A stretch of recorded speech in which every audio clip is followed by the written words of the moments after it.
What's up, Sim Science fam? Back at it again. You already know what it is. Beautiful Sunday morning to talk about some chemistry. So this video, we're going to be talking about VSEPR theory and molecular shapes. So let's get into it. First of all, let's do red. VSEPR, V-S-E-P-R. Valence shell electron pair repulsion. Valence shell electron pair repulsion. Okay, so this whole theory is talking about what types of shapes molecules take in 3D space. And these shapes are determined because electrons want to be far away from each other, right? All electrons are negative. They want to be as far away from each other as possible.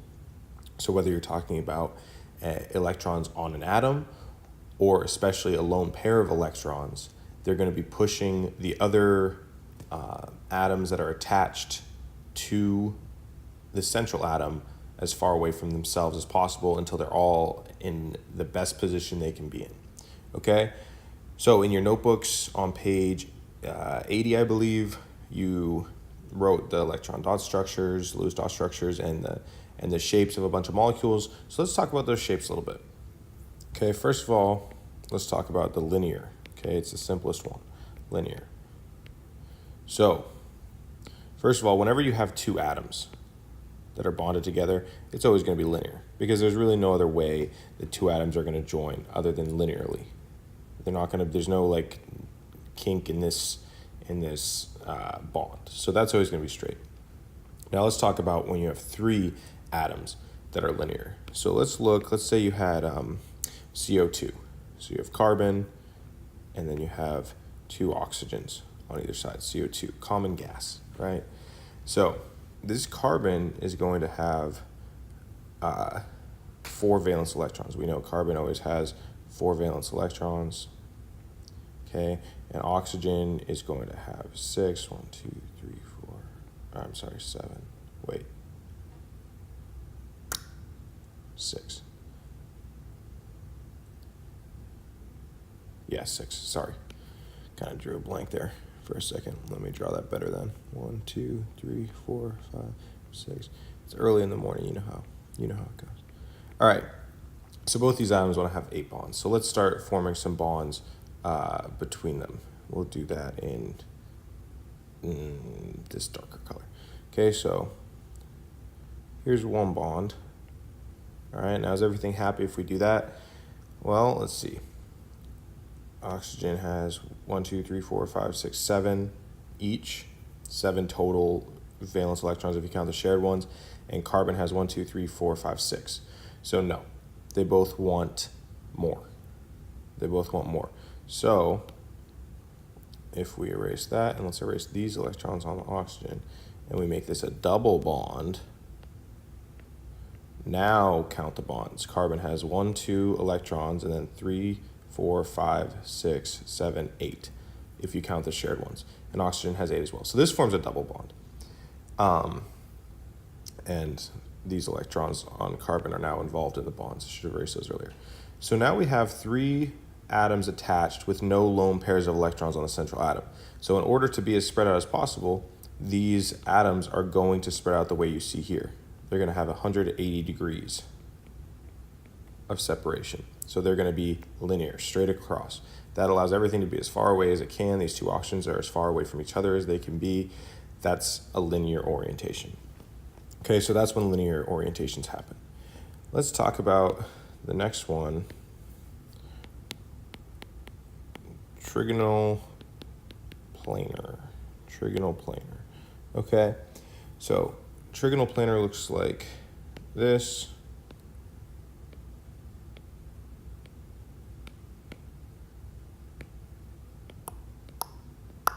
Okay, so this is just when you have a central atom with 3 other atoms attached to it. So whenever we draw the ball and stick structure, we're always, every ball, every green ball here represents an atom, not a lone pair of electrons. So this is showing when you have 3 atoms attached to a central atom. So like I think the example we used in our experiment was BF3. So we have boron and then 3 fluorines. I'm kind of running out of greens to use. I'm using too many greens. So I'm going to make fluorine purple here, even though that's not technically correct. Okay, so these are all going to be as spread out as they can be, like that. That's trigonal planar. Trig, tri, 3, and planar is like they're set up all in one plane. So you have 3 atoms all set up in one plane. Okay, so now let's move on to bent, a bent shape. So this is the one we used when we talked about water. So this is when you have 3 atoms arranged like this. Okay, and they're bent. Now the reason they're bent is because what's not drawn here are the lone pairs of electrons. So again, let's go back to water. Oxygen, 2 hydrogens. Okay, water, and the oxygen has 2 lone pairs of electrons on top of it. Okay, so these lone pairs of electrons form an electron cloud. So we could draw them like this. Okay, and those take up space and they push down on these hydrogens, they push them away to give them that bent shape versus a linear shape like we talked about up here. These lone pairs are also involved, so they push the hydrogens down. And then when you draw the ball and stick structure, you get those 2 atoms pushed down and away from where the lone pairs of electrons are. Okay. So next, let's talk about pyramidal.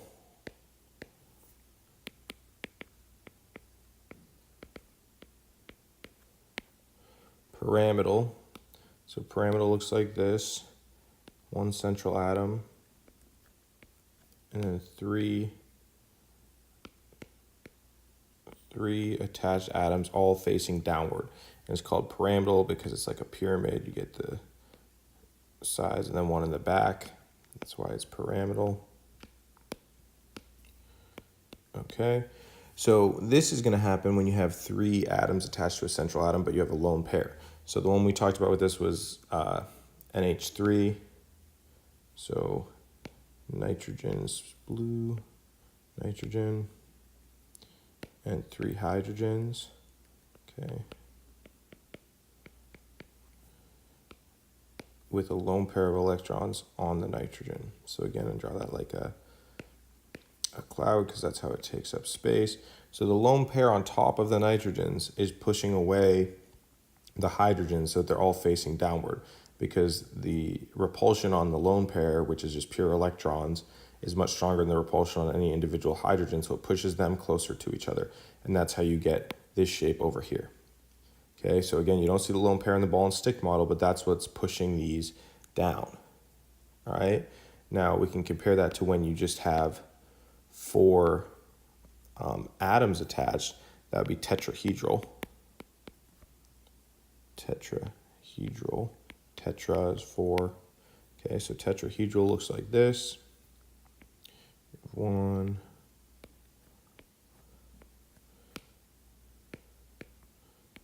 Okay, like this. All right, so the example we have for that was CH4, which you can imagine like if this was a carbon and those were all hydrogens around it. This is how they would spread out to give them all the most space. And it's very similar to the pyramidal shape. It's just that now we have another atom that's bonded to it. The other difference is that because the electron, the lone pair up here, has a stronger repulsive force than just a hydrogen atom, the bond angle here is going to be 107 degrees.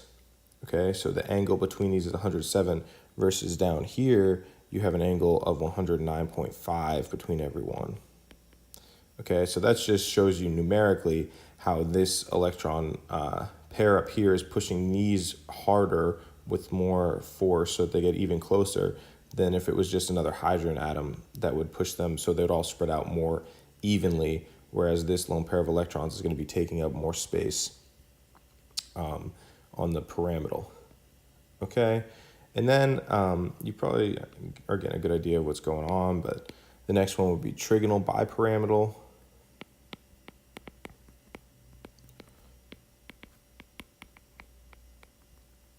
Okay, trigonal bipyramidal. So this is going to happen when you have 5 things attached to a central atom. So this is our central atom here. Now to get the 5 things spread out as much as possible, you're going to have 1 straight up, 1 straight down, and then 3 around. So 1 on the side, 1 on the side, 1 on the side. Now if I draw my bonds, and this thing could be where it starts to get difficult to represent it on a piece of paper, because the whole point of this is to be showing the 3D shapes. So the picture in the book is much better, but these 3 around the middle here are all like even. They're even with the central atom, so it's forming almost a circle, and then the 2 on the top and bottom are going up and down. So you can see how if you eliminated one of those, you would kind of go backwards to tetrahedral, and then if you eliminate one of those, you go backward to a pyramidal, and so on and so on. So, but they're just spreading out as much as they can, so that they're as far away from each other as possible. And then the last one with the most atoms is octahedral. That's when you have 6 atoms bonded to a central atom.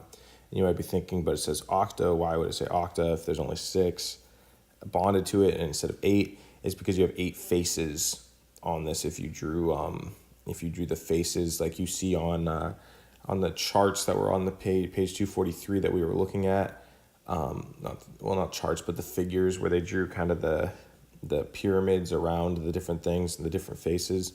With an octahedral orientation, you have 8 faces, and that's explained, I believe, in the video I'm going to show you guys in class as well. So we have 2 in line again, and this time we have 4 spread out around the central atom.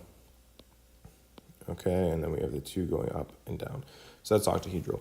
So basically, that's how you use VSEPR theory to determine how these atoms are spread out around a central atom. For a test, you should, if I give you a molecular formula, you should be able to recognize, are there lone pairs, are there not lone pairs, and then based on that, how many atoms do I have, and then you need to be able to tell me what kind of shape it's going to take. So, if I gave you BF3, you should know that they're going to spread out like this, and it's trigonal planar.